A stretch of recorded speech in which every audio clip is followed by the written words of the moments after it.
प्रधानमंत्री नरेंद्र मोदी मंगलवार को पूर्वांचल एक्सप्रेसवे का लोकार्पण करेंगे। यूपी सीएम योगी आदित्यनाथ के साथ सभी बड़े नेता मौजूद रहेंगे। पीएम जनसभा को भी संबोधित करेंगे। महाराष्ट्र के अमरावती में पिछले दिनों त्रिपुरा हिंसा को लेकर विरोध प्रदर्शन को लेकर नवाब मलिक ने कहा कि बीजेपी की ओर से बंद का आह्वान किया गया था और पूरे महाराष्ट्र में तनाव और दंगे पैदा करने की बड़ी साजिश थी। बीजेपी नेता अनिल बोंडे और अन्य ने इस साजिश के तहत अमरावती शहर में पथराव और आगजनी की। जम्मू कश्मीर के श्रीनगर के हैदरपुरा में सुरक्षा बलों को बड़ी कामयाबी मिली। मुठभेड़ में एक आतंकवादी को मार गिराया, कश्मीर जोन पुलिस ने जानकारी दी। केंद्र सरकार ने आज यानी सोमवार को देश के रक्षा सचिव, गृह सचिव, खुफिया ब्यूरो के निदेशक और रिसर्च एंड एनालिसिस विंग के सचिव को 2 साल का सेवा विस्तार देने की अधिसूचना जारी की। सीबीआई और ईडी के निदेशकों के कार्यकाल को भी 2 साल से बढ़ाकर 5 साल करने का फैसला हुआ। कांग्रेस नेता पूर्व केंद्रीय मंत्री सलमान खुर्शीद के नैनीताल के घर पर तोड़फोड़ और आगजनी की गई। उपद्रवियों के हाथ में बीजेपी का झंडा था, वे सांप्रदायिक नारे लगा रहे थे। घटना के बाद कुमाऊं के डीजीआई नीलेश आनंद घटना के बाद नीलेश आनंद ने कहा कि मामले में राकेश, कपिल और 20 अन्य के खिलाफ मामला दर्ज किया है, कड़ी कार्रवाई की जाएगी। देश में अब सूर्यास्त के बाद भी शवों का पोस्टमार्टम हो सकेगा। केंद्रीय स्वास्थ्य मंत्री मनसुख मांडविया ने सोमवार को जानकारी दी कि फैसला हुआ है कि जिन अस्पतालों के पास रात को पोस्टमार्टम करने की सुविधा है वो सूर्यास्त के बाद भी पोस्टमार्टम कर पाएंगे। प्रधानमंत्री नरेंद्र मोदी बिरसा मुंडा की जयंती पर जनजातीय गौरव दिवस समारोह में शामिल हुए। आदिवासी कलाकारों ने पारंपरिक नृत्य के साथ उनका स्वागत किया। मंच पर प्रधानमंत्री को झाबुआ से लाई गई आदिवासियों की पारंपरिक जैकेट और ढिंडोरी से लाया गया आदिवासी साफा पहनाया गया। समारोह को संबोधित करते हुए पीएम नरेंद्र मोदी ने आदिवासियों को अंधेरे में रखने के लिए आजादी के बाद की सरकारों पर निशाना साधा।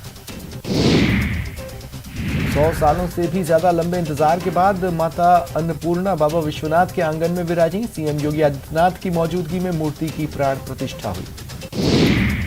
कांग्रेस नेता राहुल गांधी के बाद मणिशंकर अय्यर ने भी हिंदुत्व पर मोदी सरकार पर निशाना साधा। कहा, सत्ता में बैठे लोगों के लिए सिर्फ 80% लोग ही असली भारतीय हैं, जबकि हमारी नजर में सब भारतीय हैं। उन्होंने ये भी कहा कि पूर्व प्रधानमंत्री जवाहरलाल नेहरू से ज्यादा भारत की विविधता को किसी ने नहीं समझा। गुजरात एटीएस की बड़ी कार्रवाई। मोरबी जिले में 3 लोगों के पास से 120 किलो मादक पदार्थ जब्त किया। पाकिस्तान से भेजी गई ड्रग्स की कीमत 600 करोड़ आंकी गई है। सुप्रीम कोर्ट ने पॉल्यूशन की समस्या पर केंद्र और दिल्ली सरकार को फटकारा। कहा, वे जल्द से जल्द प्रदूषण को रोकने के लिए सख्त कदम उठाएं। कोर्ट ने दिल्ली सरकार से कल तक जवाब मांगा है। केंद्र से कहा, आपात बैठक बुलाएं और समस्या का हल निकालें। दिल्ली सरकार ने सुप्रीम कोर्ट में एक हलफनामा दाखिल कर बताया कि प्रदूषण को रोकने के लिए वे संपूर्ण लॉकडाउन जैसे कदम उठाने को तैयार हैं। साथ ही यह भी जोड़ा कि ऐसे कदमों से सिर्फ कुछ समय का असर पड़ेगा। लखीमपुर हिंसा मामले पर आज सुप्रीम कोर्ट में सुनवाई हुई। कोर्ट ने कहा, एसआईटी जांच की निगरानी के लिए राज्य से बाहर के हाई कोर्ट के पूर्व जस्टिस की नियुक्ति होगी। हमें जज की नियुक्ति के लिए 1 दिन का समय लगेगा। फैसला बुधवार को लिया जाएगा। महाराष्ट्र के पूर्व गृह मंत्री अनिल देशमुख को कथित मनी लॉन्ड्रिंग मामले में 14 दिन की न्यायिक हिरासत में भेजा गया है। कोर्ट ने उन्हें 29 नवंबर तक न्यायिक हिरासत में रखने का निर्देश दिया। आज अनिल देशमुख की ईडी की कस्टडी खत्म हो गई थी। पंजाब के सीएम आरएसएस पर बयान देकर विवादों में घिर गए हैं। बीजेपी ने सीएम चन्नी से सार्वजनिक माफी की मांग की। वडोदरा में एआईएमआईएम 2023 का विधानसभा चुनाव लड़ेगी। जयपुर पहुंचे असदुद्दीन ओवैसी ने यह बड़ा ऐलान किया। कहा, अगले 1.5 महीने में संगठन तैयार होगा। कांग्रेस प्रभारी रघु शर्मा गुजरात दौरे पर लगातार 12 दिनों तक रहेंगे और महंगाई के खिलाफ जनजागरण अभियान की शुरुआत करेंगे। टोंक में एक नाबालिग ने अपने पिता पर जबरन विवाह कराने और मारपीट करने की शिकायत की है। शिकायत के बाद मानव तस्करी विरोधी यूनिट के कर्मचारियों ने मौके पर पहुंचकर बालिका को दस्तयाब कर बाल कल्याण समिति लाई।